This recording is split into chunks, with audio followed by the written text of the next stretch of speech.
बारे में हमें अभी भी जानकारी मिली, अभी ग्रामीणों से हमारी बातचीत हुई तो सोमेश भैया को और मुझे इस बारे में पता था, लेकिन फिर भी हमने जानबूझकर उनसे पूछा कि इस महल का इतिहास क्या है, क्यों डरते हैं लोग। तो दोस्तों एक मान्यता यह भी है कि यहाँ पे जितने भी लोग आते हैं वो किसी भी चीज़ को हाथ नहीं लगाते, यहाँ से ले जाते नहीं। अगर यहाँ की किसी चीज़ को ले जाते हैं चुरा कर तो दोस्तों उन्हें खून की उल्टियाँ होनी चालू हो जाती है और उनका तबीयत बिगड़ता है। तो और सपने भी आते हैं उन्हें कई डरावने, और आखिरकार डर के मारे जिस वस्तु को यहाँ से वो उठा के ले जाते हैं वापस यहाँ आके छोड़ जाते हैं।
इसका कोई पुख्ता सबूत नहीं है कि ये किस सन में यह महल का निर्माण हुआ था।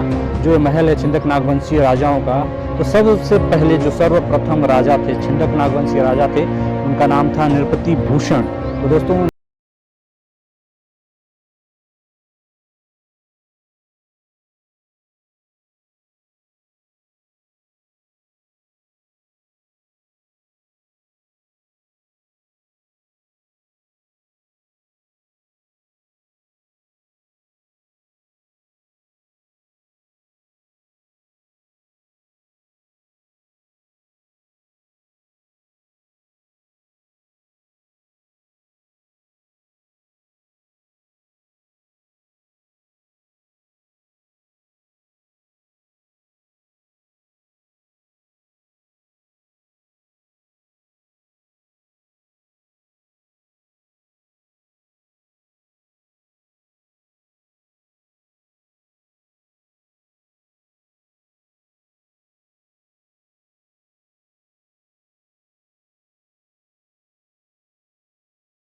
आते थे लगभग, यानी कि उनका शासनकाल उतने गांवों तक था।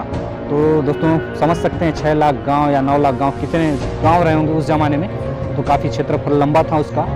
और जितने भी विज्ञानी हैं और जो भी इतिहासकार हैं, उन्होंने जो जानकारी दिया है इस महल से संबंधित, तो उसमें यह है बात बताया गया है कि जो मधुरांतक था वो नागवंशीय राजाओं का संबंधी था। और दोस्तों उसे बोदरागढ़ नरेश के नाम से जाना जाता था। तो बोदरागढ़ यहीं समीप में ही स्थित है। तो दोस्तों कभी अगर हो पाए तो हम बोदरागढ़ आपको लेके चलेंगे। और दोस्तों मधुरांतक देव जो बोदरागढ़ नरेश थे वो माता मावली माता के, दोस्तों जिन्हें मणिकेश्वरी देवी के नाम से जाना जाता है, मणिकेश्वरी देवी के परम भक्त थे। और उन्होंने को राजपुर और मुंडा गांव, इन 2 गांवों को मणिकेश्वरी देवी को दोस्तों अर्पित कर दिया था। और उन्हीं के शासनकाल में दोस्तों यहाँ नर बलि होता था। इसलिए दोस्तों मधुरांतक देव का नाम बहुत ही प्रचलित है। लेकिन मधुरांतक देव ने यहाँ तक ज़्यादा शासन नहीं किया, मात्र 5 साल तक के लगभग वो शासनकाल में रहे यहाँ पे। और उसके बाद जो सोमेश्वर देव हैं धारावर्ष के पुत्र, उनके साथ उनका विवाद हो गया रहा सत्ता को लेकर, यहाँ के शासनकाल को लेकर।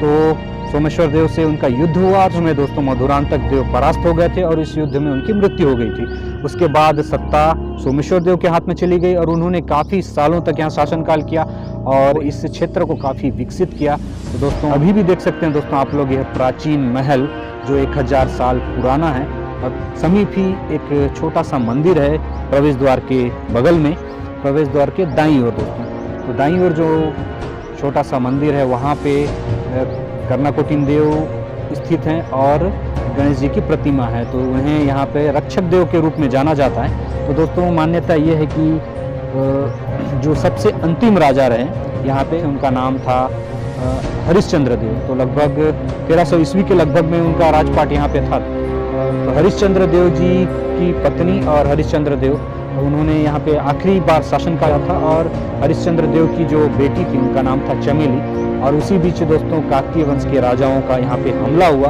और अंतिम राजा रानी हरिश्चंद्र और उनकी पत्नी की उस समय के युद्ध में मृत्यु हो गई और दोस्तों शासनकाल चला गया काकतीय वंश के राजाओं के पास। लेकिन लोगों का मानना है और उस समय जो ग्रामीण थे आज भी एक तरह की कहानी या कथा जो प्रचलित है उसे बताते हैं और इस बारे में हमें अभी भी जानकारी मिली। अभी ग्रामीणों से हमारी बातचीत हुई तो सोमेश भैया को और मुझे इस बारे में पता था, लेकिन फिर भी हमने जानबूझकर उनसे पूछा कि इस महल का इतिहास क्या है, क्यों डरते हैं लोग। तो दोस्तों एक मान्यता यह भी है कि यहाँ पे जितने भी लोग आते हैं वो किसी भी चीज़ को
और जानकारी देने में मुझसे कोई गलती हो गई होगी तो उसके लिए मैं क्षमा प्रार्थी हूँ। तो दोस्तों मिलते हैं नेक्स्ट वीडियो में। जय छत्तीसगढ़, जय बस्तर दोस्तों।